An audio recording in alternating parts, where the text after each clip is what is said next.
and the landlords don't really have a lot of um, recourse at this stage, and they don't really know how to respond because of the situation. Yeah. And they already know. Landlords all know this is happening. They all know about it. Yeah, absolutely. And so you're planning on not paying rent tomorrow, or Yeah, my roommates and I were not paying. Downstairs neighbors not paying. A couple other people around here I know are not paying. Um, it's not all just like, I mean, that's the thing is it's like I'm unemployed. My roommate's unemployed. My other roommate works from home already. So like for a while this didn't really affect him that much. And then I thought I was sick and he was kind of like just quarantining, but it just meant like, you know, not going out, not like seeing people, but his work life was pretty unchanged. And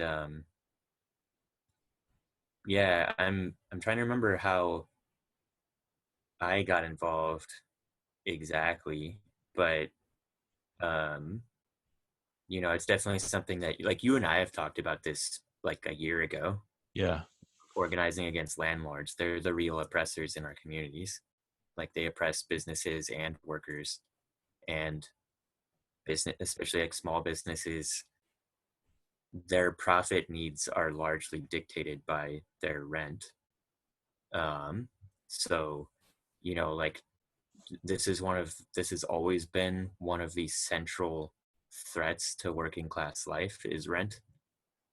Um, but realizing how necessary a rent strike was in the pandemic was just me sort of slowly realizing, this is before I knew anybody else was organizing on this. I felt totally alone. Um, Realizing that this was going to last way longer than people realized, and so everyone was kind of hunkering down for like a few weeks of not working, and apparently half of Americans can't get by with missing one check, but they're usually going to pay their rent before they pay other things like um, maybe a phone bill or like health insurance or car insurance or like things that can lapse without you facing an immediate consequence. Whereas with rent, it's due on the first, and you hear about it right away, and you can lose your house, and then you start to lose your life. Um, so it didn't seem like anyone was really prepared for the reality of the situation until I started talking to people, and then like I just kind of started texting everyone I knew, and then a few people, most people had a positive response to it, but then people started getting me connected with others that did housing organizing and stuff like that. And so that's how I got tapped into this broader network that I would have had no idea about if I had just sat in my house brooding about how unfair this is. But just by speaking out to my circle of friends and telling people like I mean, I was ready to just put up flyers and see if there was a response. I wasn't like, I didn't know there was a huge network of people that I could get tapped into. Um, and this isn't really secret. Fox News covered it. It's the Telegram chat. Download the Telegram app and go to rent strike 2020, and you can find people in there. And if you're a fascist or Nazi or something, you'll get kicked out quick. It's not super secret, and there's other stuff going on that people are keeping more private. But that's kind of the central hub of all of this. I'm not really sure how that developed, but um, that's where people should go if they want to, um, if they don't know where to start. But also, if they're on social media, like they should go on Instagram, Reddit, Facebook, and just look for the hashtags and, see if something's going on in their city. Yeah, so I've been in a tenant union. I helped start one in Mhm. Madison. We haven't been that really successful in getting folks to join and building the tenant union that much over like the last year or so. Sure. And like some folks in there are, which I don't wholeheartedly agree with them, but they're talking about they don't want to get people to do a rent strike, or use like the tenant union to organize rent striking from. And a lot of folks are more content with just saying that we need to work on pressuring the government into, like the state government specifically, because they have a lot Mhm. of power over these things, into first of all doing the moratorium, which here in Wisconsin we do have a moratorium. I believe it was like 60 days from maybe, what was it, like 10 days ago, so 50 more days on evictions. And then also pressuring the governor to do pardons on folks back rent that they owe. Right. So where it stands right now, like folks can not pay rent for the next 60 days, but that doesn't guarantee that they won't that the landlord won't take them to eviction court. And then so there's that aspect of it, and then there's the aspect that like a lot of folks aren't even in that boat to be having the financial privilege to be even You're focusing cutting on out on my end. legislation. What's that? You were cutting out on my end. Oh, okay. So yeah, Hold there's on. there's The that one aspect of it where folks are focusing on basically like lobbying, you could call it. I don't right. know if that's the right term, but pressuring the government Yeah, to do petitions, certain that kind of things. thing. Yeah, and then there's, some folks, I think it's a lot more urgent because like you have not the financial privilege to be even able to pay rent tomorrow because of how many Right. jobs have been lost. Like, what is it? The unemployment Uh, rate is skyrocketing million. right now. Yeah. It's always higher than the number too. So yeah, Yeah. millions and millions of people are unemployed because of the virus. Um, and Yeah, I think that was something that I was frustrated with when I was first trying to get involved. Is the the tendency I've found among traditional housing activists, including tenant unions, to stick with a sort of proscribed um, pattern of tactics, and then saying that's the only way a rent strike exists. And if you don't do that, it's not a rent strike. I've heard that over and over again. I've seen rent strike, uh, groups posting that kind of stuff, even as they're trying to organize, and they're undermining their own message when they say that, because the reality is that probably tens of millions of people aren't paying their rent tomorrow, and a huge majority of those people does not know that there's a rent strike. They think, oh shit, I lost my job. I can't pay rent. I don't know what to say to my landlord. I'm just not going to pay it. Like, there's millions of people in that situation. Oh yeah, There's probably 2 million people in New York City not paying their rent tomorrow. no doubt. So, like, this is a huge thing. And housing organizers need to find those people tomorrow, throughout April. That's the mission right now. And people are kind of focused on their buildings because that's how they see tenant organizing as operating, because normally your landlord is screwing you over in some specific way that you could define in a courtroom. This other landlords aren't doing that, or we can't prove all landlords are doing that, but we can prove this landlord's doing it to all of us. So we need to organize all of his tenants or her tenants, and um, you know, get a union and then make demands that the landlord can meet. We're making demands that landlords can't meet. They can't guarantee free healthcare to everyone during the pandemic. That's not something landlords can do because we're not paying them rent. So the movement has kind of coalesced around these five demands. Um, and I'm going to see if I can remember them off the top of my head. The main one is no rent during the pandemic, and that includes not just rent but mortgages, everything. Everything needs to shut down if they're telling people to stay in their homes. um, that's the message, is like they can't have it both ways. They can't tell us we've got all of our financial obligations, but those financial obligations only exist in a context of work being done and value being created in the economy, and all of that's shut down. So if we're still paying rent and mortgages, it's just a massive theft of money from poor and middle class people to their landlords, to the banks. And it's this siphoning up. You've got a landlord worried about their mortgage if their tenants don't pay. And so your tenants who are facing homelessness have to take care of their landlord's mortgage before their own safety. That's the position that hundreds of millions of people are in right now. Like, this is worldwide. This is all of America. Um, this is, without exaggeration, this is maybe the gravest crisis in human history. Not just because of the virus, but because of the shit that's going on around the virus and the way people are reacting to it. Um, the way that poor people are being squeezed in a vice by a government using extraordinary measures to try and control what we do and to minimize our activity for the sake of a pandemic, but then they're still making us obligated to pay all of these things like loans and rent and utility bills and stuff that people just have no means of paying if they're not working. So that's the heart of the crisis. That's the strike. And um, tenant unions are a speck in that universe.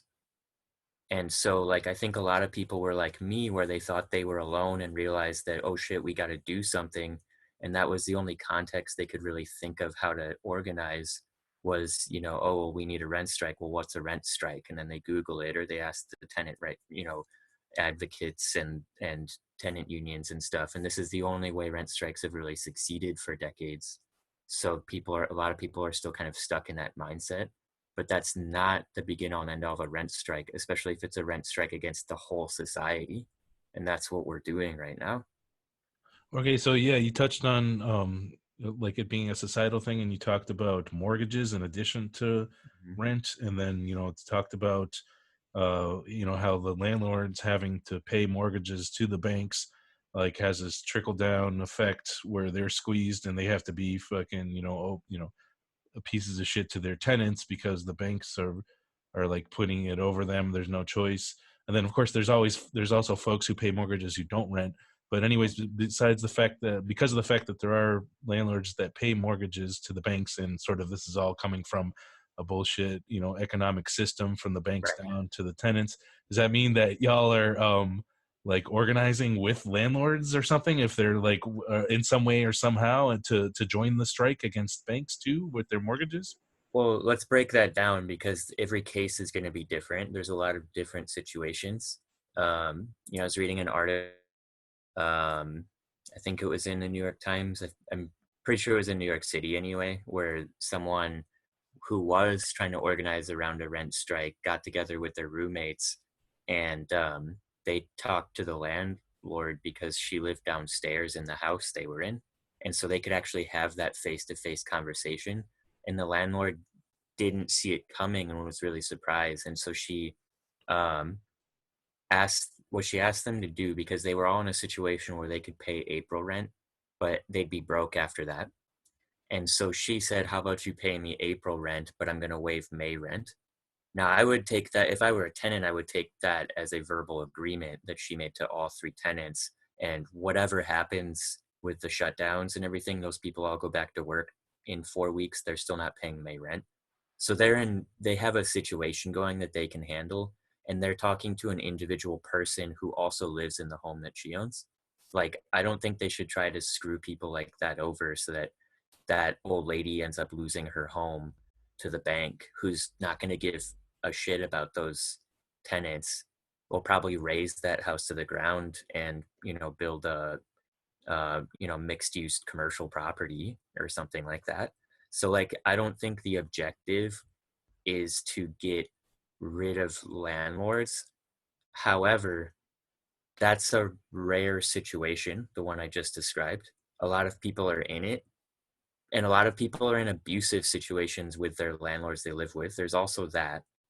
Um, I've been in that situation, living with someone who, um, you know, I, I, the, I felt unsafe there till the day I moved out. So, like, there's all kinds of situations. But let me tell you about the situation I'm in now, Okay. because I thought MPM, Madison Property Management, owned my building until a few months ago. Right, right. They don't. They just manage it for this guy, Danny Ramsey. His Yeah. name's Danny Ramsey. If anyone's listening to this, that's my landlord. I don't know where he lives. I don't know who he is. They but do own some buildings, but they don't. The majority of the places they manage, they don't own. yeah, so if you go to the Madison Assessor website, um, I wish I had it up, I could say it, but if you just Google Madison Assessor property and Yeah, follow the city assessor. I usually. cityofmadison.com, I think is the website. So it's like cityofmadison.com/assessor/property. You'll find all this stuff and you can search for your address and it will give you the name of your landlord and their address. However, my landlord's address, Danny Ramsey's address, if I wanted to mail him and tell him about my situation, how I'm out of work and can't pay rent, it's Madison Properties address over on Regent Street. Mm. That's the situation for people like me. But then what I was able to do is on the same page, there's another search by last name form, and so I could type in Ramsey, comma Danny A, and that's my landlord, by the way. If anyone knows that person, that's my landlord. Um, but um, yeah, then it was able to show me the other properties that he owns, and they're all within a block of me. And so like that's a tactic that people might need to turn to because they can't expect a landlord who's utterly invisible to them to feel much sympathy for their situation. Like that's not likely to happen. However, I'm not trying to get Danny Ramsey to lose his mortgage or his home right now. I don't think he should own other people's homes. I think that's inherently unjust and unfair and exploitative. And it was through, you know, the hideousness of market capitalism that got him to the point of being able to buy a home and then usurp 30 to 70% of dozens of people's incomes every month. That's insane. And I don't sympathize with him or his needs at all. However, that's not my mission, is to fuck him over and make him lose his shit. That's a desire of mine for sure, but that's not what this is about. Like, I want people to not pay rent tomorrow because people who can't pay rent are going to face eviction. And I want to go through these eviction moratoriums too, because they're different everywhere. So throughout the South and in some other states like Pennsylvania, there's no moratorium at all. You know how Or many in states Pennsylvania have has them? one, Uh-huh. but in I think in Philadelphia it ended yesterday or the day before, and in Pennsylvania it ends on the 3rd. So obviously anyone who's not paying rent on the 1st, whether they can or can't afford it, faces eviction in April. And that's going to be a crisis next month. Like, I want everyone to realize that and be looking out for it, because I don't know how the media is going to be covering all this, but there's going to be people being thrown out on the street with all of their stuff, all their belongings on the sidewalk during a pandemic where the government has ordered everyone to stay at home. And Right. the only thing that's going to stop that is if judges and the government steps in and say, no, we're not evicting anybody. But once they start doing that, then it really empowers movements like ours that are saying we shouldn't even be paying rent, and we're going to flood the system with people that you're going to have to choose to evict by the thousands if you want to actually go through with this. And that's going to take years, by the way. The courts can't handle that many cases. They're going to be processing eviction cases for months and years after the pandemic's over if they're not going to freeze rent. So if there's an eviction moratorium in place like there is in Wisconsin, probably nobody's going to get evicted. And especially the more people who don't pay rent tomorrow, the less likely anyone is to get evicted. And that includes people who would have not paid rent even without the pandemic. So this is a really extraordinary housing justice issue. And it's a rare opportunity for all of us to step in and say, no, no business as usual. We're all suffering. Landlords can suffer too. And they have more sway with the government than we do. And so this gets to your point earlier about organizing with landlords, is we're not expecting landlords to join the strike movement. What we're hoping is that, like, I don't know if you saw the New York Times article today. They're expecting 40% of renters to not pay rent tomorrow. Wow. 40%. That's 2 million people, and that's billions of dollars in rent. Who knows how much that is in rent, but billions of dollars, Right. because most of those people are probably paying close to 1,000 a month, and many are paying thousands a month. That's why they can't pay it. The rent is too damn high.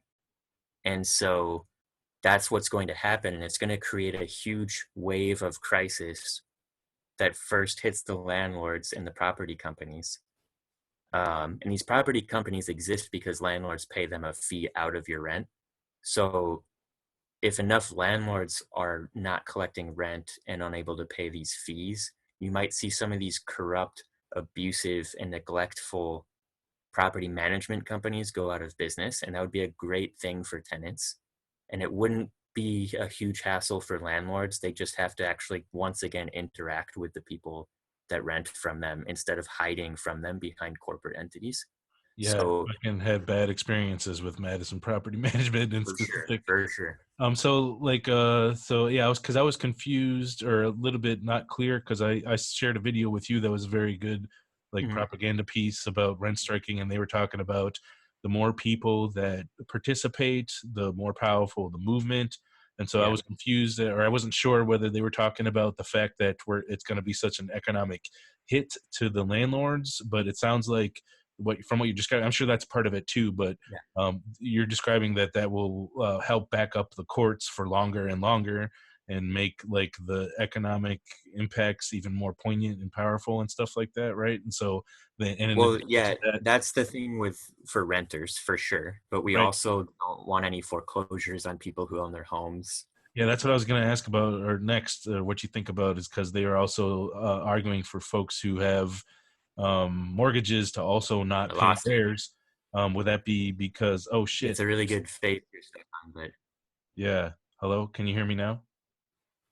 Can you I hear me? lost connection for a solid 30 seconds there. Okay. So yeah, so I was also going to ask about there because they were saying that you should also not pay your mortgage tomorrow and how that would For help the sure. movement. And so I'm wondering, do those go through courts too? Is that another reason? Do they go through the standard eviction courts, or why is it that not paying mortgages also will help the rent strike movement? Do you know?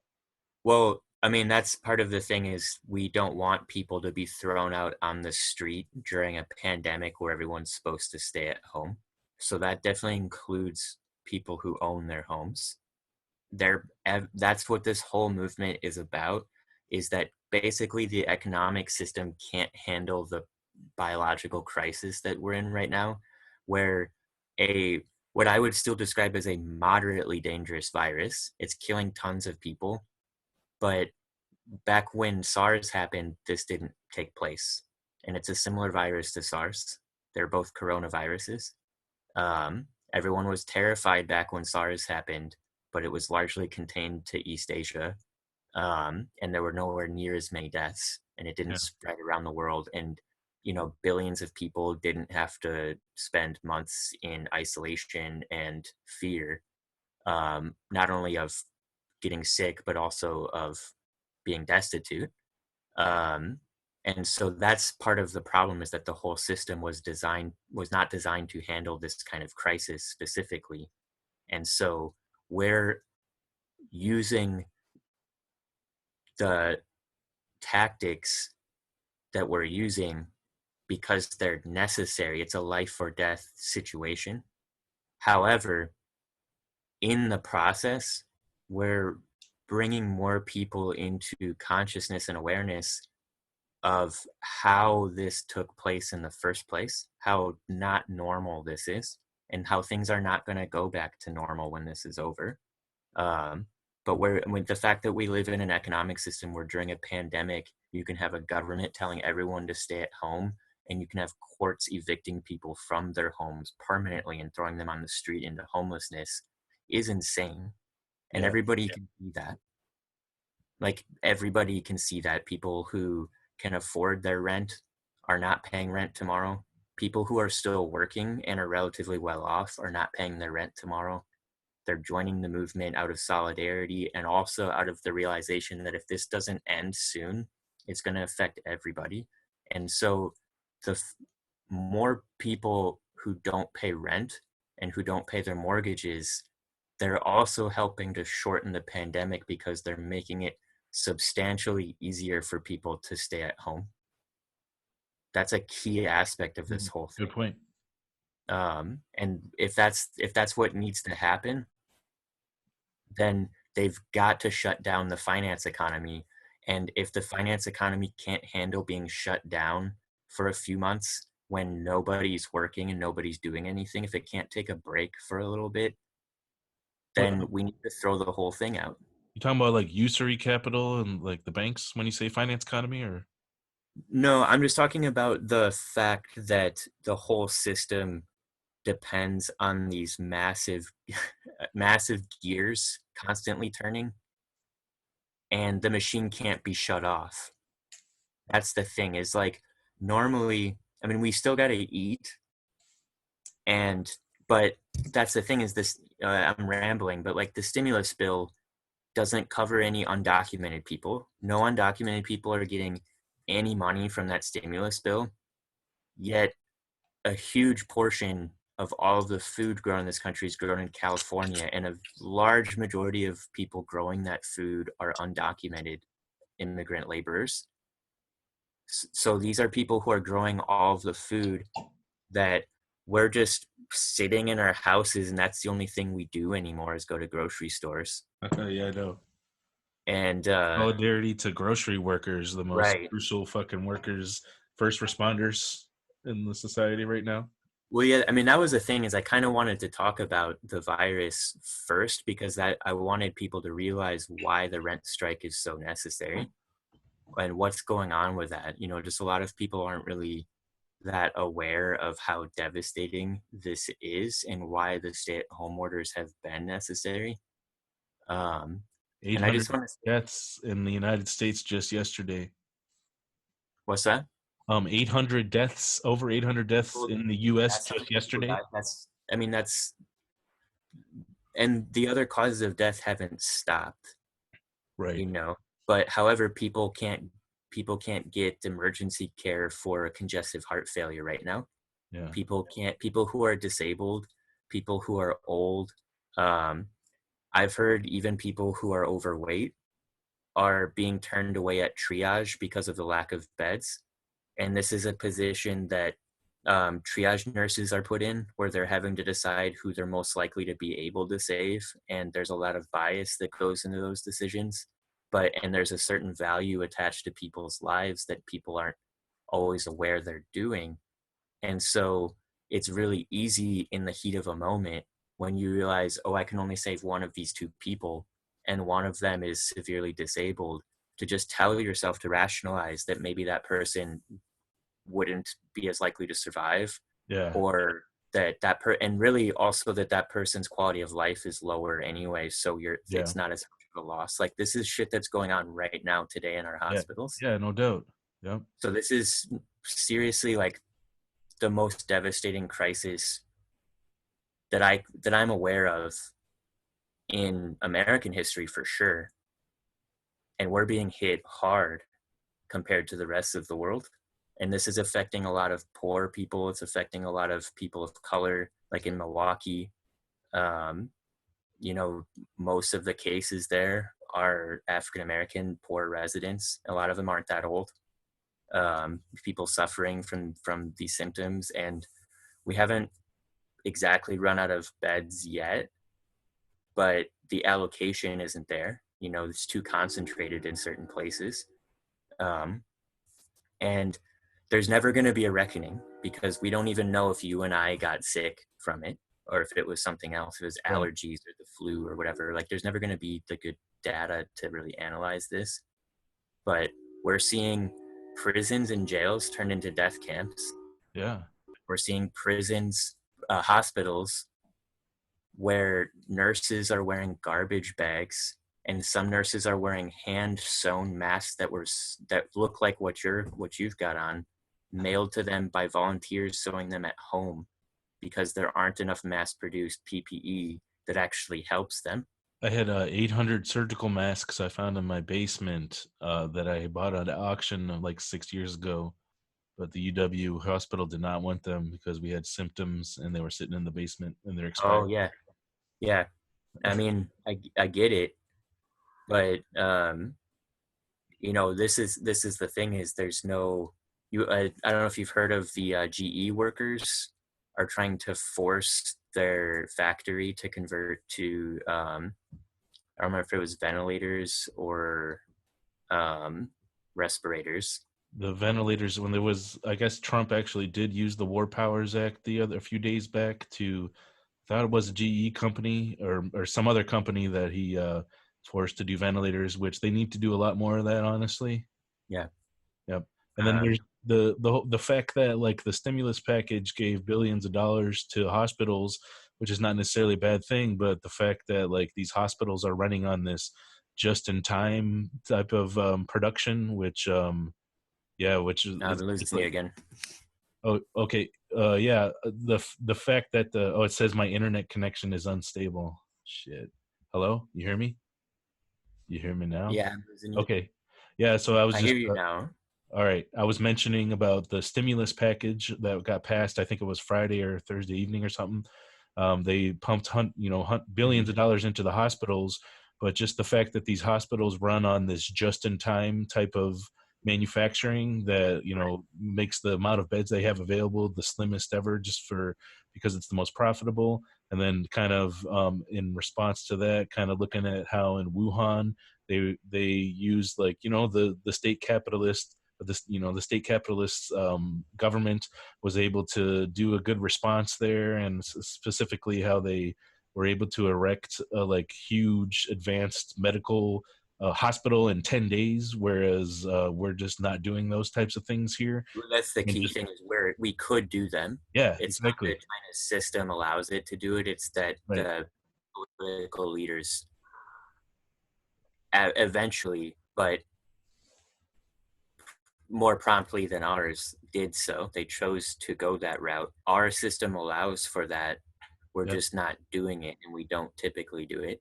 The War Powers Act there, and Trump is doing these political maneuvering. He does daily press releases, doesn't let Dr. Fauci, talk at them because Dr. Fauci contradicts him a lot of times. And like, yeah, it's just the way he's, using this for politics in a really disgusting way. Yeah. But I wanted to interject something you mentioned about the just-in-time philosophy. Yeah. You know why that's more profitable? I mean, there's many reasons, Yeah. I mean, but and we studied like Six Sigma manufacturing and engineering school. yeah, Yeah. um, it was pioneered in Japan, like Japanese automakers, and it's partly because they've got such a tight manufacturing supply chain Yeah. and also limited geographic space. But the thing is like, let's say our manufacturers did actually produce enough hospital beds so that during a pandemic crisis, all hospitals could be sufficiently supplied with beds in a short amount of time. Do you know why they don't do that?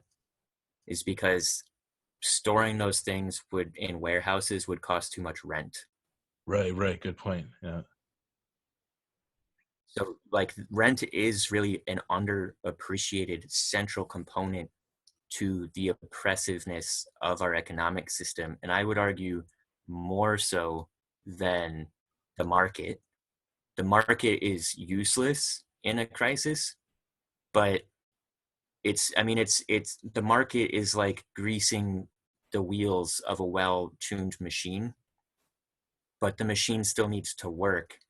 And rent is basically just a huge weight around everyone's neck. It's not something that serves a purpose. It's dead weight. And so, however functional or not functional a market is, depends on the situation. Like right now, markets aren't doing anything to help the situation. And that's what the stimulus is designed to do, is to get people to, buy their way out of the crisis through market mechanisms. It's not going to happen. But there is a way that markets do make certain aspects of social life easier by just letting people do what they want to do with this you know, quantifiable value that they carry around with them. But rent serves no purpose. Landlords don't provide value to tenants. Landlords hoard value in the form of property. And this is a very ancient structure that is where, slavery and serfdom and all of these other terrible things derive from, was just the ability of, because a person owns property, they have godlike powers over other people. So we need to abolish rent. We need to make rent a thing of the past. We need to give roommates rights. Roommates don't have rights anywhere in the country. If you live with roommates, you exist as a single person under the law. And so people are basically, this is a huge aspect of marginalizing poor people, people of color, immigrants, trans people, queer people. Um, it's this is the mechanism that's used to put people on the margins, because if you don't fit with that system, you end up homeless. And if you're homeless, your survival is constantly under threat. So we need to end all of this. It's urgent. It's more urgent than union organizing. It's more urgent than, talking about like worker power or any of these things that we typically organize around, because rent is something that affects not only every person, but every aspect of the economy is under hostage, is held hostage by rent, including the businesses that then exploit us through wage labor so that they can make profit. But a large part of their revenue has to go towards rent, and this has been the case for hundreds of years. Well, I think you did lay out a good argument for how the rent strike has the possibility of pointing out, or like upturning society and the way it operates. Um, yeah, so I thought that was poignant. Let's see, what was I gonna also say? Okay, so you mentioned like how folks of color, black folks, and queer folks, trans folks, have been bearing the brunt of the pandemic. There was a post on there's a few mutual aid websites or groups on Facebook that have risen up and thankfully been doing a lot better work than the government has been doing at providing for folks during this pandemic. Mm-hmm. And there's folks who are talking about pointing out that trans people and people who are black in this society bear the brunt of repercussions when it comes to landlords, and the state targets them more when it comes to evictions. Yeah. Eviction rates are higher and all that. So like how do you grapple with that, or how do you address that during the rent strike? So are you asking folks to put themselves into a situation that's going to be disproportionately coming down on folks who are trans and black? And how do you organize, Right. against those inevitable repercussions, inequality event repercussions? I mean, one thing is, everybody needs to be looking out for each other, and everybody needs to be seeking help right now amongst their communities. And in my circles, in the people that I know, is disproportionately queer and trans. And so what I've seen is that um, that's a lot of the people who are willing to go on rent strike. And I don't see a lot of, like, I think that it's a mistake to think of it in terms of like calling on other, like, I mean, I'm calling on people to not pay the rent. I'm not ambiguous about that at this point, because this is a mass movement. It's gained a huge amount of momentum. And Yeah. at this point, you're just joining it. And if you pay rent tomorrow, you're helping the landlords fight us later on. And I want everyone to understand that if they think, oh, I can afford it, or this doesn't affect me, it affects millions of people, and it's going to affect you soon enough. However, um, this is not a situation of putting marginalized people at risk. The marginalized people are already the most at risk. They're the ones bearing the most brunt in the crisis right now, because um, if you don't feel safe in the broader community, whether because you're black or a person of color, you're trans, or you just, you know, in any way don't conform to the heteronormative white supremacist society, um, there's already a huge amount of risk without a pandemic. Because if you want to rent a house and you've got a great credit score and rental history, someone can choose to not rent to you because of who you are. And that Especially happens for all the trans time. folks, it's still not what there's so many states where it's legal to discriminate, you Yeah. know, rentals for if you're trans. Yeah. And, you know, like someone showed me a lease earlier that, or not a lease, but a landlord letter. People have been sending me a lot of those and, or just like, you know, sending me a lot of stuff. And like, um, it had a, given name that was not the, gender of the person that was sending me this, and then it had the name that they use in parentheses, and that's a person who has a home, but that's marginalization. That type of thing is telling that person that your needs aren't paramount in the situation, and of course, no tenants are. But if you're white, if you're male, um, you can feel like your needs count more than they do, and that's something that's really that's a huge mechanism in how a lot of this differentiated oppression works. Is that it's not that white people and male people have and cis and straight people have all of these privileges that they feel that they have. They do have real privileges, but they also get to feel privileges that aren't real, and that feeling gives them a confidence to operate more freely in society. Yeah, And so that there's a double aspect to that, that marginalized people don't get to have. And so marginalized people, including very poor people of all races and any gender, um, instinctively learn through experience that your needs don't matter, that you don't have rights, and that you're expendable. And so that's why in a situation like this, people like me saw what was going on and realize the government doesn't know what's happening. They don't know what to tell us. They have contradictory needs right now, which is to stem the virus, but also to restart the economy. And they're balancing those needs against our lives. And so marginalized people understand that right away.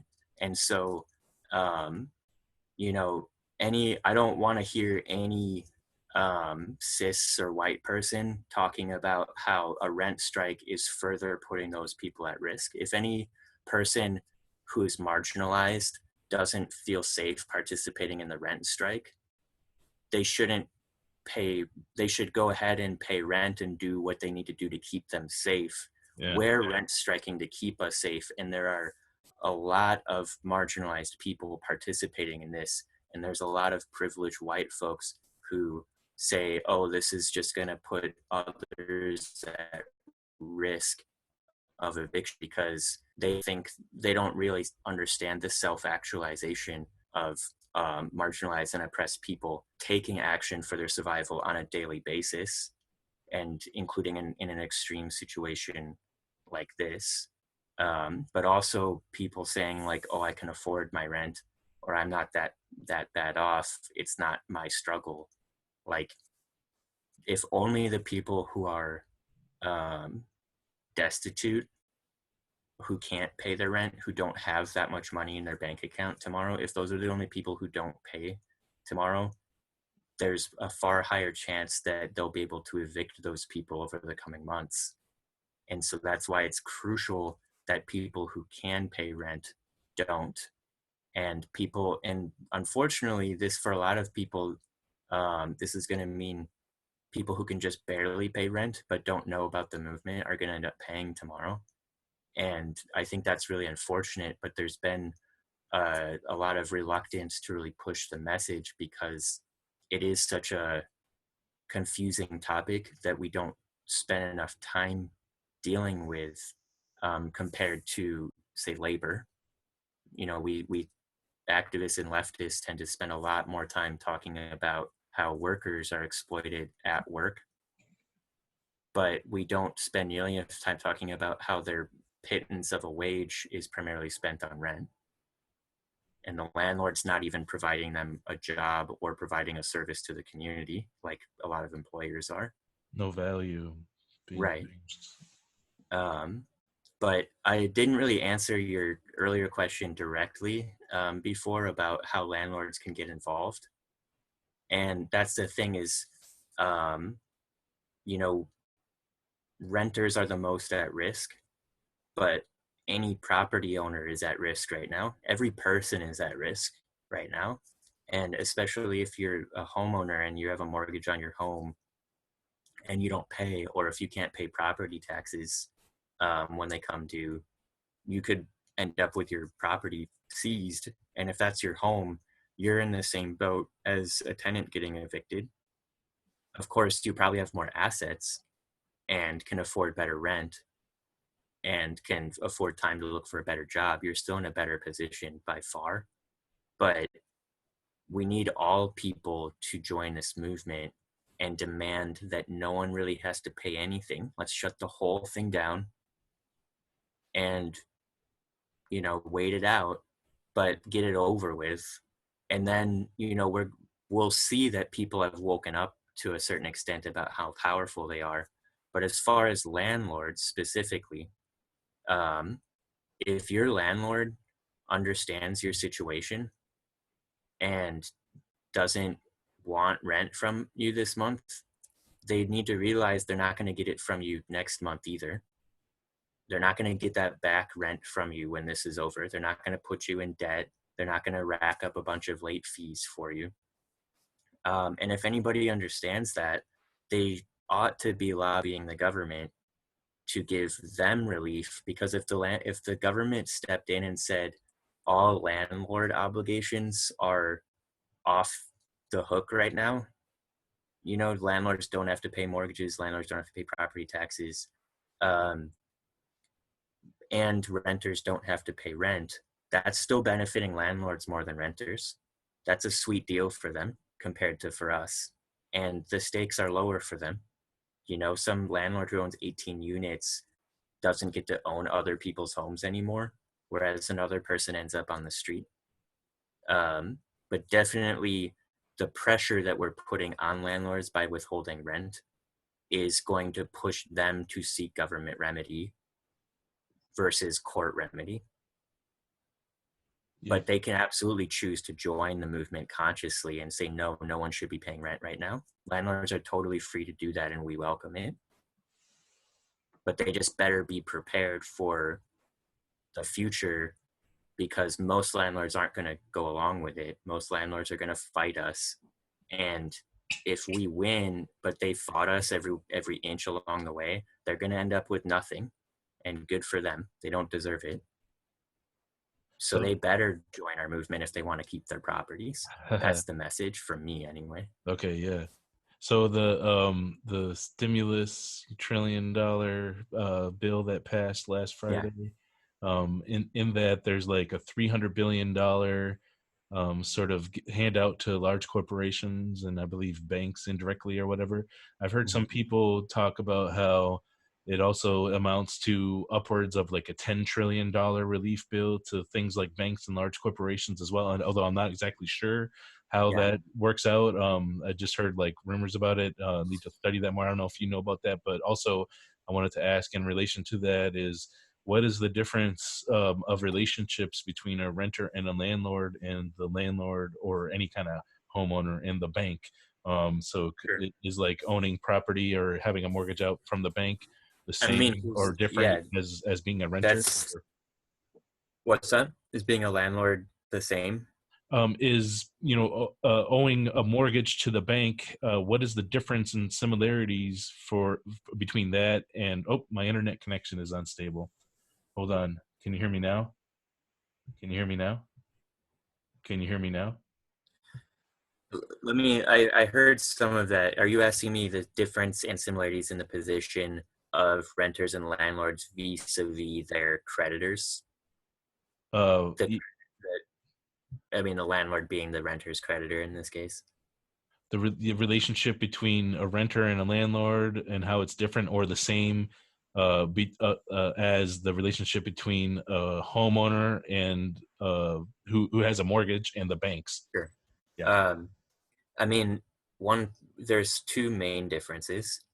Um, and that is that, so for a homeowner, they live in a house that the bank owns until they've paid off their mortgage. So the homeowner gains something from paying their mortgage on time and paying it off. They end up with capital assets that they own in the form of property, and the renter ends up with nothing. And so that's the single biggest difference, is that um, renters are having their money stolen from them every month, whereas homeowners are buying something. Um, and I mean, of course, you get value from the home you live in, whether you're renting or buying it. And so in a market economy, we justify that as saying that the renter is paying for the value of the time they spent in their homes, but they are not accumulating any value by continuing to plunk that money in to their No, landlord's no coffers. exchange value, if to use the Marxian terms, Right, just right. use And then, value. but exactly. And then the homeowner ends up with something that they can sell. So they can get all of their money back at the end. They can inherit that to their children, and so on. But as far as the relationship to the banks, a homeowner can still lose their home. However, um, the homeowner has borrowed a substantial amount of money to buy a home. And so we tend to think of mortgage holders as owning their homes, even though the banks own them Yeah. until they've paid it off. And people spend their whole lives doing this, but they have this belief that they own their home because they've got a mortgage, and they feel like they're going to pay it off, even though they don't know that a pandemic is going to come and fuck everybody over. Yeah. Um, but the process is different. And having been a renter most of my life, I am far more familiar with the eviction process than and landlord tenant laws than I am with the financial practices of banks and mortgages. But basically, with a mortgage, there's different scenarios that can play out, um, and depending on your financial situation.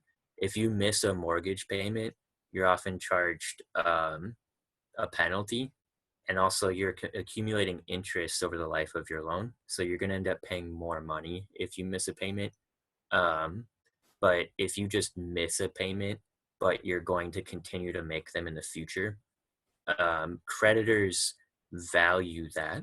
They value that's a long-term income stream that is more valuable to them than a house that they have to then go through the work of selling on the market. So banks don't actually have a vested interest in kicking homeowners out of their homes if those homeowners are still paying the mortgage. But if they kick the homeowner out through a foreclosure, they have this asset that they can then sell on the market. And that's also different from a landlord tenant relationship, because a landlord also doesn't have a vested interest in kicking out tenants who are paying their rent every month, unless they want to, one, raise the rent. Then it can be very valuable over the long term to kick out a tenant, even if the property stays vacant for months. Okay. But if a person's just not paying and you evict them, you're still left with a mortgage bearing and tax bearing piece of property that you're not trying to sell, you're trying to rent. And so every month that it's empty is costing you um, this money from the landlord. And so landlords they're affected in a different way from a bank in that situation. But for homeowners and renters, the situation is not all that different in these kinds of circumstances. In the worst case scenario, um, because if a homeowner forecloses on their home because they've missed mortgage payments, they don't get anything. They don't get any of that money back. That's the bank's money. They don't get to sell their home to the bank, their share that they bought back to the bank. They're not co-owners in the process of paying off the loan. The bank owns the home entirely, even if the homeowner only has one payment left on it. Until that last payment's on, the bank owns it and gets the whole thing if they foreclose on you. Um, so banks benefit more from the system than landlords do. And banks also own a lot of landlord properties. But that's the thing though. I don't want anyone to get this mixed up in terms of static relationships. Landlords have better access to credit than other people. And so they get to borrow money to buy properties they don't live in. And then they get to rent those properties out and charge more rent than the mortgage so that they're profiting off of the mortgage. And if they lose that mortgage, if they default on the mortgage, they don't lose their home. They lose a superfluous revenue stream. And it's through the credit mechanism that allows landlords to do that, but doesn't allow me to do that. So credit is deeply embedded in all of these relationships, and credit is a totally bullshit subjective category that basically it uses the market system to create political uniformity and cultural uniformity in the society. And that's why people who are different get marginalized through these systems. It's the culture gets largely generated through a lot of these transactional relationships over time. So is that to say that if you get rid of the banks and the credit system, then you do away with the problem of landlords? I mean, I think I already know the answer to that. No, It might how be a landlords long and create messy that. process, but yeah, landlords can't exist without credit. Um, they wouldn't be able to buy the properties. They wouldn't be able to get the low interest rates. And when you own a bunch of properties that are bringing in revenue, that gives you access to great lines of credit that you can then use to buy more and more properties. So landlords might still exist without credit in the current situation, if we were just to say abolish credit, abolish banks, Yeah, which is not likely to happen. but a good Um, point. I mean, that but should. right. But it'd be easier to abolish landlords than it would be to abolish banks, because banks provide a value service to society that landlords don't. And they're far more powerful than landlords. So um, it's a harder struggle with, not as much ambiguous gain from it. We could have banks that we benefit from.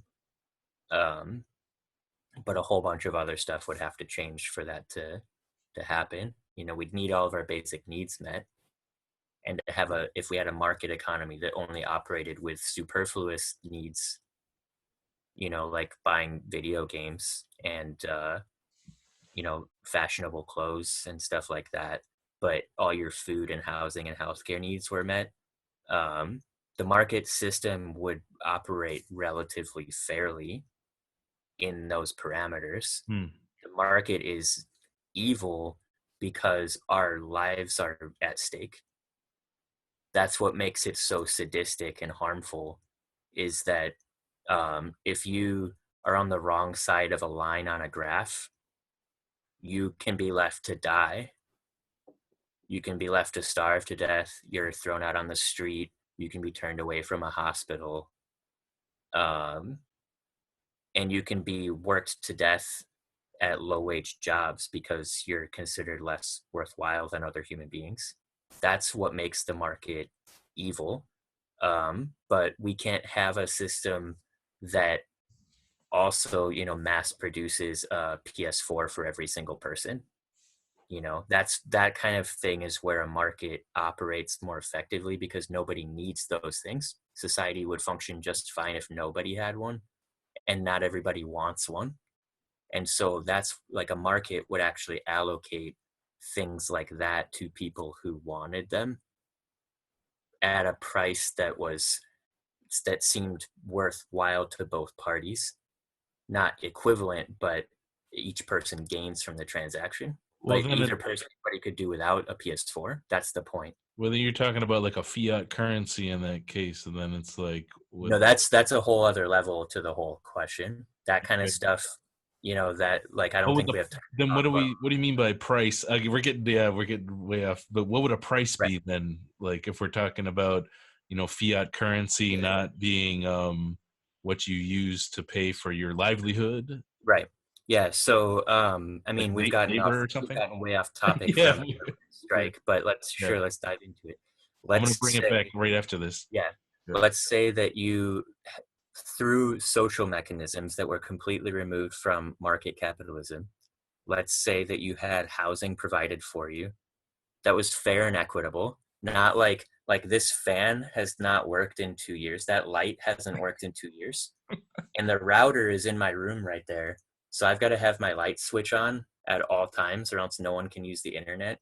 But it doesn't turn that on, and no one comes and fixes it. They'll come and fix other shit, but they won't fix that. So like that's what market housing does, is it creates housing like this, and it creates mansions, and the market allocates housing to different people based on their ability to pay for it. And if you can't even pay for this, you end up on the street. So that's what the market does in housing. Let's say housing is provided for and we make it equitable. We tear down the mansions, we tear down the slums, and we rebuild quality housing for everybody. Um, Over time, we'd have new technologies and stuff, and we can't just tear down every old building because it doesn't have the latest thing. So we're not talking about everybody has the same house everywhere.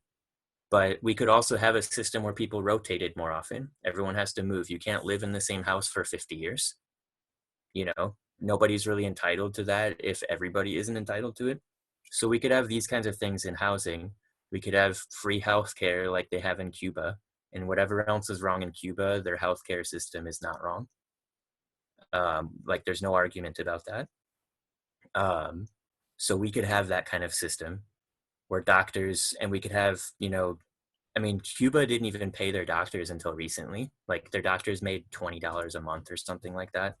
Now they're starting to pay their doctors more, but like skilled jobs can still be more highly remunerated. But you have housing, you have clothing, you have food. Everyone gets food stamps. You get rid of the whole bureaucracy that decides like, oh, you make $20 a month too much, so you don't get $200 in food stamps. Like we get rid of all of that, save a bunch of money. But even rich people get food stamps. I'm okay with that. Everybody. It's not income based.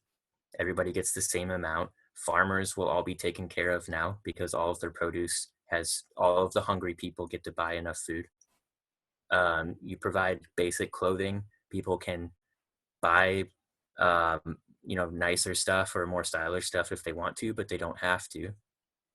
And then you also give people a stipend that just allows them to exist in a society as the functioning human being that gets to cooperate with the rest of us.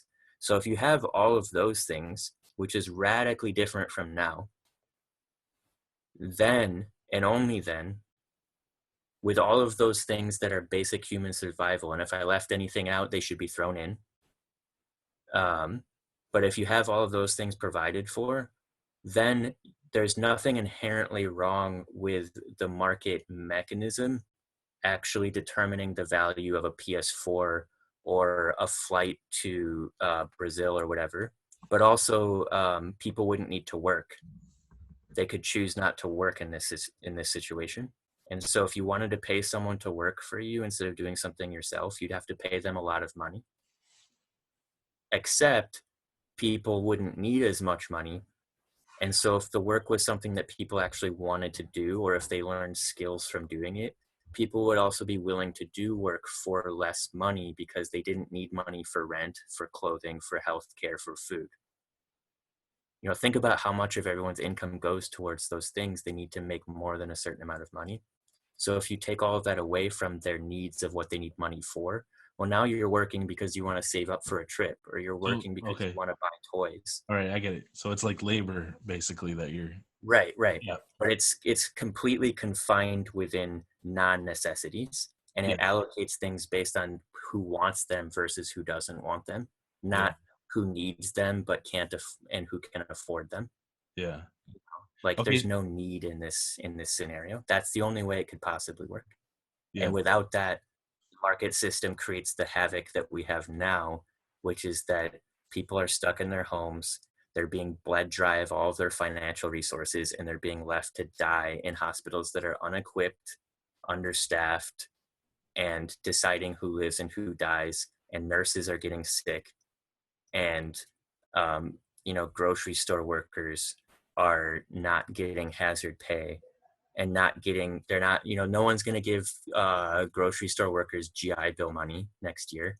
yeah. I haven't Well, heard and anyone and then talk they about they give us like 1 month's rent worth of stimulus for each that. Yeah, individual, and then $10 trillion to the, or like $1 trillion per bank or whatever. yeah, I saw the stimulus bill costs about $18,000 per person. $18,000 per person. Wow. So anyone Holy, anyone who's thinking like, oh well, I got $1,200, yeah, like someone else is getting $16,000 and $800 from you yeah, yeah, no doubt. Okay, that so I could have wanted to gone to you. I wanted to bring it back to it because you said that you were contacting folks who also live in properties that your landlord owns in, and talking about stuff. So, like, yeah, folks wanted to organize for rent strike stuff. Obviously, you made a good argument for folks not paying rent or mortgages tomorrow, and how that helps the whole entire movement. But what about on the ground stuff, and like, what kind of Mhm. stuff are you talking to about with your Yeah, fellow tenants? Yeah, yeah. I mean, that's been a remarkable thing this whole time, is that we're all not supposed to go to each other's houses. We're not supposed, like no one's knocking on doors or, um, although I did that today. I was someone I knew. I gave Uh, you some surgical masks if you don't mind how musty they smell. I'm good. I'm worried about getting sick, but I'm more worried about what's happening in response to it with this, the states putting up border checks at state lines now. And the And spreading of it too, like it's not just about you getting sick because you don't know if you got it or right, whatever. Yeah. right. Um, So sorry. Go ahead. but yeah, I mean, I think there's still going to be a lot of people, worst, like best case scenario, still a lot of people are still going to get sick and a lot of people are going to die. We're too late. It's past that point. And, this is something that decades from now, people are going to have a hard time understanding how we lived through all of this. Like this is an extraordinary historical moment right now, and I want everyone to appreciate that. However broad your knowledge of history is, I want everyone to realize that this is an unprecedented situation where worldwide people are being kept in their homes but not being kept safe. We're all at risk, and this is there's no we're all improvising here. That's something that I keep telling anyone who thinks that there's a certain way to go about this, or else people who just don't know. I've had a lot of people asking me for organizing advice. I've been doing this for 2 weeks. Not even. I don't, like I'm not super knowledgeable about it, but like improvise, figure it out, but talk to your neighbors.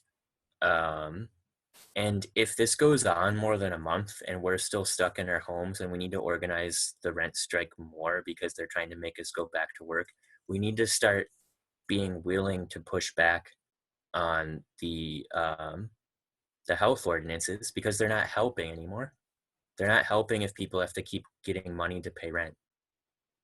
So at that point, we maybe have to start knocking on doors and trying to talk to people face to face. But right now, if you live in an apartment building, you have somewhat of an advantage because without going outside, um, you can put notes on a whole bunch of doors, and you know that they all have the same landlord.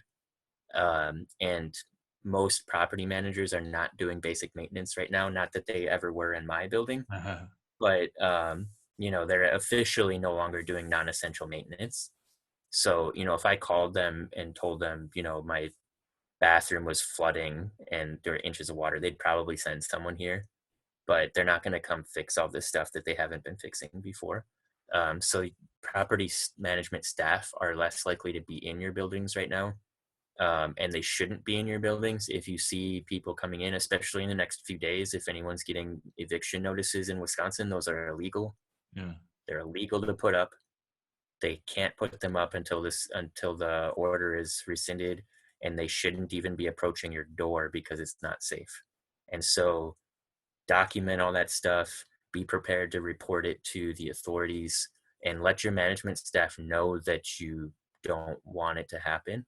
Um, and that it's illegal, that it's illegal. But yeah, if you live in a building, you have those advantages, and you should take advantage of them. It's the first tomorrow, but that's what a lot of people have been doing.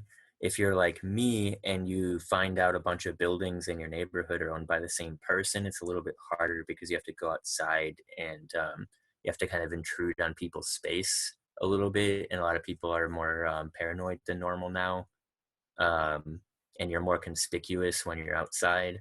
And also, like, you know, imagine 3 months ago if you knocked on someone's door and was like, "Hey, I looked up on the internet, we have the same landlord," just saying hi. Like, that's not normal. So, like, a lot of people are put in an awkward situation where they don't really know what to do, and they don't want to put people in danger for the sake of organizing, even though rent is putting us in danger. But I've seen a lot of people having success in these bigger buildings, getting other people to strike. There was the case in Houston where all 32 tenants went on strike. That kind of thing is happening all over. We aren't necessarily hearing about all of them, um, but the main thing is, at this point, because it's going to be the first tomorrow, I think everyone is pretty well decided on if they're paying rent or not.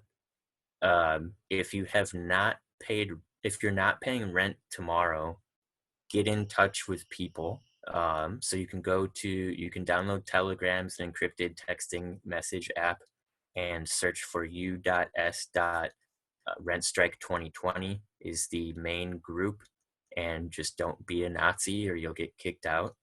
Um, and we're good at detecting that sort of thing, but and don't publicize things that you find there about other people. But you know that's a good place to go to look for resources. Also, if you are in Madison, just well, if you're in Wisconsin, um, it's not too late to sign the pledge. It doesn't really do anything other than raise that number up so that if other people go to look at it, they'll see how many people have pledged to strike. But far more people are striking than have pledged, and more people again are not paying rent without knowing about the strike. So don't think that number represents the total number of people as striking, but there is a strike pledge at tinyurl.com/Wisconsin rent strike, and that is going to be open well into April, going into next month, because this isn't going to end. But also, you can, if you're in Madison or just in Wisconsin in general, go to Instagram, follow Rent Strike Madison, and get connected that way. Just message, and contact people. Don't just passively look at social media and feel good about this happening. Like, get in contact with people, because everyone's stuck in their homes, and a lot of people have the time to interact and talk with people about stuff and spread information, give advice, answer questions. But you need people to know you're not paying rent, in order to get tapped into the organizational efforts to protect you from eviction and harassment from landlords, and to get you prepared to better organize with the other tenants in your building or under your same landlord or in your neighborhood or in your town or communities, because that's what we're going to need to be doing in April, is finding people who didn't pay rent, because there's millions of them. Millions and millions of people aren't paying rent tomorrow. Right. So we need to find them and get organized. So reach out if you're not paying rent. Don't just not pay rent and not tell anybody. Yeah. So okay. So I can see folks. You're making a good argument for folks to just not pay rent. I could see folks being reticent because of not knowing about the organizational efforts to Mm-hmm. stymie the landlords from evicting folks. Right. And also I can see the benefit in getting started on some of that organizing right now. Yeah. There's a Wisconsin rent strike petition with over Yeah. 40,000 signatures, and it's like to Governor Evers to forgive rent to renters in Wisconsin. And so, like, yeah, I could see that as being a useful thing. Another thing that I'm thinking of right away is like just organizing folks to like request jury trials whenever their Fight everything. eviction Fight cases come, everything. and Yeah. how much that would like just back up the system so much more incredibly than already. So like I could see that as like a useful organizing effort. Are there other things like that you know of, or like that are you Well, I'm talking to wondering, folks about? speaking about the petition, I'm wondering if you know if there's an easier way to find it than I know of, because I only know to find it on a Google Docs link on Cancel Rent Wisconsin's Facebook page. So that is one way to find it, but I wish that there was an easier link that people could share that brought them to that petition. But that had 40,000 signatures like a week and a half ago, so it's got to be much more now. I've seen other states like Virginia had like 100,000 signatures, and um, so yeah, definitely sign those petitions, even if you're paying rent and being a rent scab. I gotta say that, but people gotta do. Like I said before, if you don't feel safe, do what you gotta do to feel safe. Don't let anyone tell you you got to do this or that because of this or that reason. Like, everyone's got to stay safe right now, but that's what we're saying, is that rent striking is the way to stay safe. And if you need help, if you need protection, reach out to anybody who is organizing this, because we want to help. We want to be prepared to do eviction defenses in the homes if it comes to that, but we also want to fight every eviction in court. We also want to know numbers, because when the courts do reopen and they start processing eviction cases, if they know how many they're going to have to do, they're going to have to make a political decision on the spot. They can't like evict some people and then just get bored with it and realize, fuck it, we're not going to evict the rest of these people. Like, if they know up front that there's in Madison, if there's 10,000 people facing eviction by August or whenever this ends, um, they're going to have to decide, are we really going to evict 10,000 people right now? And I don't think that they're going to do that. But if they don't know the numbers and they just get started in that process, like, a lot of people could get swamped by that. So we need to organize and fight, be prepared to fight every single eviction. If you get an eviction order, if you get a 5-day cure or quit notice, those mean nothing. Save them, document them, and call your landlord and remind them that those are illegal. They're not allowed to put those on your door right now. That does not mean that an eviction case has been filed against you. The courts aren't open. They can't file any evictions against you until the courts reopen, which is going to be probably at least June. But follow that, Google it. There's a fool.com has an article that's keeping track of all eviction moratoriums in the country by city and state. So if you Google that, you can find it. If I had links right here, I could just show links. But if you're putting this on a website, I can send you some of those pages to put links to people for. But definitely keep track of that and document any violations by landlords during the stay-at-home order. As long as the stay-at-home order is in effect, there will not be any evictions. That is the current order. And so don't think that if you get a 5-day cure, quit notice, pay or leave notice, whatever it says, if it says you've got 5 days to do this or that, that's just a piece of paper. And I got one of those in March because one of us was late paying, and we You mean got a like late last fee. year or Just this month, this beginning of month. this year? Okay. Yeah, like March 2nd, we got a notice, um, and the rent got paid. The back rent, the portion that was missing, got paid along with the late fee. But before I guess they got crossed wires, and we got another 5-day notice, even though we'd already had a 5-day notice. So like those 5-day notices mean nothing. That's just a formality so that when the landlord goes to court, they can say they gave you a notice first. That notice represents they're giving you the opportunity to fix the problem. But right now, even those notices are illegal. And if anyone says otherwise, fight them on that. Even if it's a lawyer, even if it's a judge, these are the kind of arguments we need to make because this is all haphazard and improvised right now, even what the government is doing. And that's why we're stuck in this situation is because they didn't know how to handle this kind of crisis. But yeah, tell people if you're facing any kind of problems or harassment from landlords because we are going to go out and defend people. There's thousands of us, and if any person tells me, "Hey, I've got an eviction order," and this is going to be months from now before the sheriff actually starts showing up at people's doors. If anybody tells me that um, the sheriff's coming to evict them, I'm going to be at their door, and I expect other Right. people to go with me. Yeah, that's another tactic. And then there's Um, like I've heard of pickets at landlords' offices and yeah, things being successful in the past. If there has to be a social distance picket in cars or something, maybe that could happen too. I mean, if it comes down to it, if they're threatening our lives, fuck the social distancing. Like, if Yeah, someone I mean, but it's at some point, at we some have to point, stop. sure. Yeah, Yeah, right now, that's why we're staying at home. That's why we can't work, and that's why we shouldn't be paying rent. But at some point, yeah. if this is dragging on for months and they're still telling us that we're going to pay rent and they're telling us they're going to evict people and they're trying to get people to go back to work while the virus is still spreading. Uh-huh. Oh shit, I lost you. You are frozen. And we tax it and we can't just follow those. Yeah. I Okay. hope you caught more of that than me just saying not to do social distancing, but I hope so. No, I didn't yeah, really. don't include that part if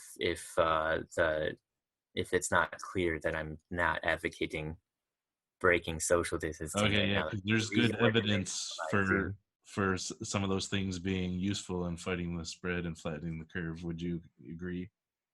Oh yeah, for sure. I Yeah, mean, I'm at the mercy of the media and what they're reporting. I know of one person who has coronavirus for sure in Oklahoma, and they got a test.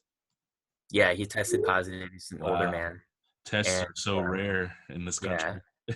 um, and I haven't heard. Last I heard, his fever broke and he seemed to be recovering. But the things I've been reading say that people kind of go up and down a lot, and it's really unpredictable. Yeah, But I do know one person who has it.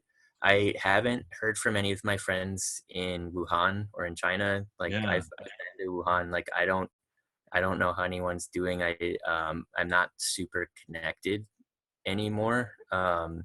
But um, but yeah, China seems to be over the worst of it, which is great, and it means that there is a way through. yeah, And and I just want people to think about that, how like China was slow at first and actually arrested the doctor who first described the virus right, for causing panic or spreading misinformation, something along those lines. right. And he died in prison of coronavirus, of COVID-19. I didn't know. Um, and the Wuhan police actually formally apologized to his family for that and to him. It's too late, but they did then take these extraordinary measures that kept um, I mean, China has fewer, like we've surpassed China and we're not through it yet. Right. So China's response was clearly better than ours, Yeah. and they did it earlier with less information than we had, with less warning. Um, and so, we need to remember that when we think about the information that the government is giving us, that they haven't so far been giving us correct information, and they gave people false complacency in thinking that it was not super serious, and that it was going to pass, and all these things, and there's been so much misinformation about it. I do just want to say, because we are stuck in our homes and we're relying on the internet and social media to really experience a lot of this, and a lot of people that I've talked to, and me as well, have had just very weird symptoms, and that I've heard a lot of people describe it that way independently. It's like I just felt I got sick, but it was weird, and like it makes you think, like, is it one of these asymptomatic or mild cases of it because it's a new virus, people haven't felt it before. But let's say this whole virus is overblown, right? Let's just, for sake of argument, Hmm. let's stick with what people were saying a month or two ago, and it's not that bad, it's not that serious, it's like the flu, it's not killing as many people as the flu, blah blah blah, all this stuff. If that's true, think about what the government's doing in that context. They're making, I mean, if it's a mild virus, the government shouldn't be making people stay in their homes, and it's putting up roadblocks between states, and it's giving billions, trillions of dollars to big industry. It's doing all of these things while we're basically not able to do anything about it. We can't even have our token protests where we don't accomplish anything with our signs. We can't Yeah. even do that right now. Yeah. All we can do is we're stuck on the internet, we're stuck on social media, and we're at the mercy of the information that we're feeding to ourselves. Um, and so if and I don't think this is true. I've seen footage of people gasping for breath in ventilators on the news and stuff like that. Like, and people do die from the flu, and it doesn't make the news. But in any case, like, we should be taking this seriously. But no matter what uh, the case is on the virus, if anybody is still doubting the um, the seriousness of the threat, of the danger of the virus, then don't say fuck it. I'm just gonna go hang out with my friends because this isn't a serious threat. Look at what's being done right now in the name of the virus. Um, that is still, we can still say it's moderately dangerous. It's killing a lot of people. It's making a lot of people really sick. It's giving people, um, permanent lung damage. But it's not HIV dangerous. It's not. It's not either a death sentence or a lifelong um, struggle that's never going to get better. This is something that, like, there's a good chance it will kill you, but there's a much better chance that you'll live through it. So if we get through this, and especially if there's a vaccine, or um, if we build up some more immunity over a year or two of people getting it, this could become a much less serious threat in the future. But we still see this extraordinary, extreme response by the government of, you know, locking everyone into their homes and stealing their money and sucking up their money into the financial system without even letting them work for wages. And now they're giving us stimulus money and hoping that we buy shit to get the stocks back up. So, like, what is happening right now? This is like some dystopian nightmare shit that we're living through. There's no other way to describe it. This is the awful future that people envisioned for us in novels in previous generations. That's what we're living through right now. This is reality. Yeah. No doubt. Um, try traveling to another state and see if you can cross the state lines too. You won't even get out of your house, and like, it's crazy. I don't know how to describe it exactly, because there's a certain non-reality to our information because we don't know so much. For sure. So on the 27th of March is when Evers did a 60-day ban on evictions. So that Hmm. looks like May, the week of like fucking May, like 17th, somewhere in there is when that's Yeah, going to stop. And then for the Cancel Rent Wisconsin, I looked that up on Facebook, and that's where you can yeah, sign that huge petition. There's a link on it in the About section of Cancel Rent Wisconsin on yeah. Facebook. I'm sure there's other places, but that's what I found just in a pinch to give folks idea of where to go. And then, yeah, you mentioned Rent Strike Madison Instagram page. It says my connection is unstable. I don't know if you heard that, but you said Rent Strike Madison Uh, Instagram page.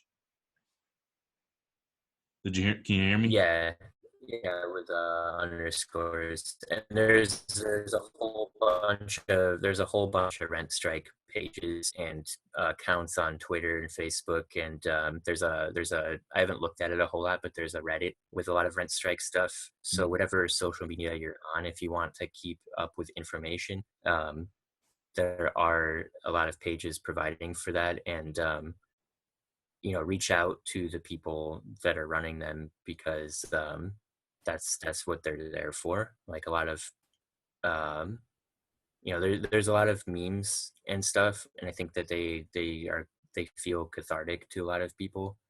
But these are also tools and resources, and since we're stuck in our homes and we can't go door to door, and we can't go to large crowds in public and expect to get a lot of people to interact with us about stuff. Like, we're stuck to this kind of online organizing right now. um, and so we need to use these things as the tools that they are, and not just as another way to pass the time in our boredom, because there's definitely better ways to do that than looking at sort of protest porn memes that fit with your politics. Like, if you're trying to find stuff to do with your time, like, read up on history, learn a language, practice, learn a musical instrument, um, learn to do something you've always wanted to do. But like, if you want to get involved with the rent strike movement, like, there's a lot of work that needs to be done. I've never had done more organizing in my life than the last 2 3 weeks. I don't fucking know. Yeah, There's been it's so much that I've had to learn how to take care of myself. There's a lot of shit. yeah, Prison abolition, mutual aid work. I'm doing a little workers organizing. Gonna get involved more in rent strike shit, especially since after the first. But yeah. But yeah, is there any fucking other plugs or things you want to say to wrap it up or whatever? um I mean, we talked a bit about jails and prisons, but I want people to not forget about that. And other people are sharing stuff about this and talking about it a lot, but like, we're getting a small sample of what we put people through for um, you know we associate these things with violent crimes, and we do need better ways of keeping our communities safe when there are violent people in them, or people doing violent things. um, but we're incarcerating people for probation violations, and fines that are unpaid, and missed paperwork, and all sorts of crap that it's evil. There's no other way to put it. And these are, if the virus doesn't slow down, prisons are turning into death camps. Yeah, for I want everybody, not everyone, I just want prison. everyone to understand it. Yeah, I yeah. Like, spoke to there's prison. no social distancing. Everyone's kept in close quarters. They're not given access to adequate sanitary products, um, hand sanitizer, soap. They're not allowed to wash their hands as often as they'd like, even when there's things like soap. A lot of these people, like in New York, are being made to manufacture hand sanitizer that can only be used for people on the outside because there's too much alcohol. Like, this is some evil Nazi shit going on, and there's no other way to put it. And we've got to free all of these people, um, and find better ways to deal with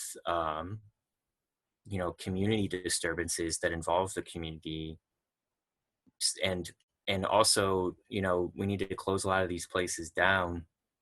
And if we're going to have incarceration as the means to isolate violent people from the community, we need to absolutely separate that from um, people who violate probation and other administrative things, or drug laws, or any nonviolent crime at all. And we need to treat all of them, whether they're violent criminals or administrative violators of bullshit laws. We need to treat every person humanely, because the these are people who've spent years in far more isolation than any of us are going through right now. And I also want people to remember that there are a lot of disabled people, people with mobility limitations, who have been living this kind of life for years. And a lot of people who know people in that situation don't really reach out enough or spend enough time with them, or make sure that all their needs are met. And right now, everyone's kind of feeling how limiting that is, even though we can still go to grocery stores and stuff. So, like, we need, and I don't want anyone to, this is my plug. There's no going back to normal. That's not happening. Whether we fight or not, a lot of shit is changing right now. So, um, don't just sit back and wait and watch. Like, you try to decide and get involved with something to make a difference, because the whole world is being torn apart at the seams, and it's going to be remade for better or worse when the virus is passed. Yeah, that's what's up. Okay. Oh, thanks for listening to the Lil Guillotine podcast, and thanks for Ross Wagner for coming on. Appreciate it. Thanks for having me on.